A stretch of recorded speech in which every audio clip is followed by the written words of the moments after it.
It's funny because the creation process is kind of similar if you're creating a piece of music or creating a product.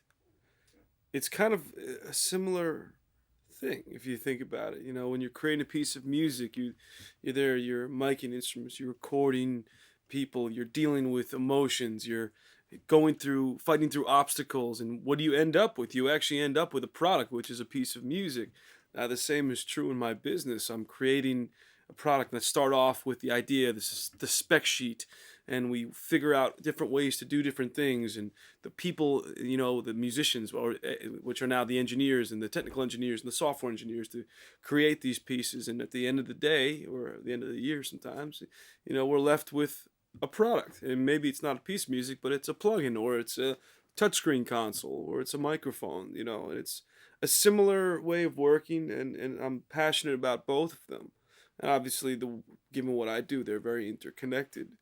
But I still love making music. I admittedly don't get to do it as much as anymore, but I get to do it enough to the point where it fulfills that little bit of spark in me.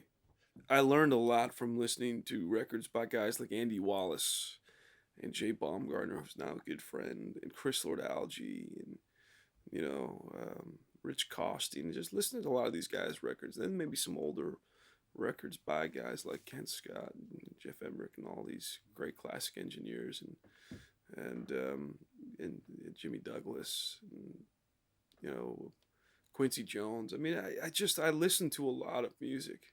Justin Niebank's another one. I listen to a lot of country records that he does. I just listen to a lot of music, and I a lot of students will come up to me and they say, "Oh, what plugin of yours should I get, or what gear should I get?" And I say, well, before you even do any of that, you don't need any of my plugins or any of that gear. First thing you should be doing for the first few years of your career is just listening, and examining and figuring out, okay, well, this record sounds good. Well, what the hell sounds good about it? Oh, well, the drums sound good. Well, why do they sound good? Is it, what about them sounds good? And how would you duplicate that? How would you replicate that? It was interesting, starting off in the drum sample business, a lot of what I had to do was replicate, because I'd have, mixers go, hey, I want a snare drum sample like that. Make me one like that. So I'd have to sit there and analyze it, and I'd have to learn what the actual acoustic drums would sound like. So I'd know, okay, well, if they want that drum, I need to get, a 6.5-inch maple shell with a, double ply emperor head, and I've got to tune it medium. I've got to put a little bit piece of tape on it, and I've got to make sure that the snares are really loose so it has that rattle. I mean, you have to train yourself to do that. It's really about listening and replicating. I think that's the greatest lesson you can have as an audio engineer. I got to LA in 2005, and I'd recorded the first drum samples that I had in Boston in a warehouse. They sounded pretty good. They were on an MCI GH24 and through a whole bunch of gear that, I mean, I didn't really know exactly what I was doing. All I knew was when I did this and it sounded brighter, bigger, that was good. And I just kept on turning knobs till I got some pretty fat sounding drum samples. And my motive was to come to LA and to get into some music industry parties where there were some big producers and mixers, and I was gonna give them this drum sample CD in hopes of them going, okay, well, there's a young motivated chap. Let's have him become my assistant or protege. Then I would slowly work my way up to becoming a world famous producer. That was the end game goal, and it backfired because what happened is I gave them these drum samples. The next thing you know, they call me. I go, okay, here's them gonna, here's they're gonna ask me to be their assistant, and it was like, I need more drum samples. So like, can you make me? And that became the thing. I was the drum sample guy, and everyone just wanted me to make drum samples for them. No one wanted to be in a room with me, let alone have me be their assistant. They just wanted my drum samples. So, but you know what? As a 23, 24-year-old guy, I was like, all right, cool. I'm making drum samples that are appearing on Santana records. Why not? So that's kind of how it started. So that was my first entry into making a product for the audio industry, and then my first official product was Steven Slate drums, which was just drum samples. And from there, I said, okay, well, this is kind of cool doing this now too. Like I said, it's a kind of there's many similarities and parallels to just creating music.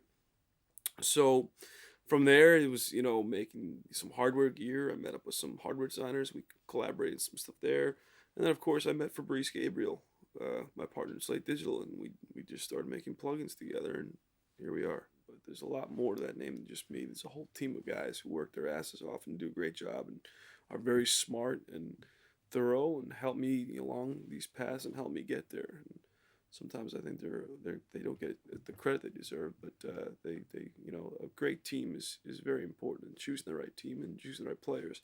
And again, you hear there's the similarity to choosing the right producer or engineers or choosing the right musicians when making music. It's a lot of parallels.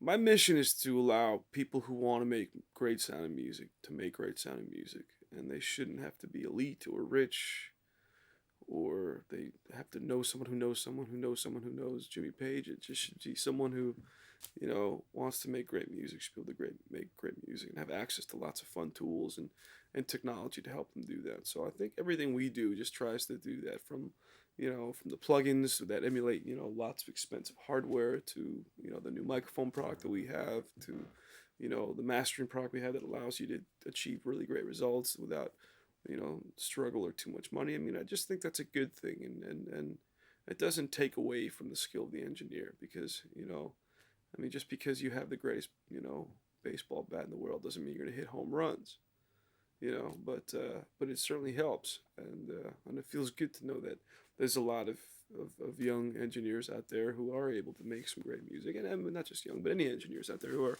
able to make great music with not just my tools, but a lot of the great tools that other companies are putting out too. So I think the future is just more access to creative tools to help the music process be accessible to everyone. Despite the fact that now we've limitless tracks and limitless effects, I don't take it for granted, and I understand the importance of true engineering. I don't use the tools as a crutch. Even though I make a lot of tools, I don't use them as a crutch. I use them as a creative outlet to help me, get to the end goal. Now that's not to say that you can't use, 150 tracks and do whatever you want. Hell, if you at the end of the day, if you make a piece of music, who am I to say what to do? But given the fact that I started at a point in the industry before it was all in existence, I do think that gives me a foundation that definitely helped me throughout my career so far. I think I see a lot of people who they have goals, but then they don't have a path to get to those goals, and those two things are equally as important. There's it's anyone could say, I'm going to become, the king of England, but or that's a bad example. I'm gonna do this or do that. But, it's one thing to say it, but then the next step is to say, okay, well, if that's gonna happen, what's the path? What's the strategy? What's the road I'm gonna take? And I think maybe that's really I realized that fairly soon in my career that it's really important to strategize and to be methodical about how you're going to get there. And the next thing is you have to understand that on that road to getting to where your destination is, you are going to get slapped around, kicked in the face. You're going to climb a mountain only to be knocked off and climb it again, be knocked off again, but you just got to keep climbing it. If you're strategized enough and you learn enough from those falls, every time you do it, it'll get a bit easier. So I'm still waiting for it to get easier, but I presume it will get easier. I initially actually signed up to be a rock star, and I watched the Beatles. Well, which documentary is it? I can't remember which Beatles documentary it was that I first watched, but I remember seeing the crowd of girls chasing them down the street, and I thought, that's what I want to do.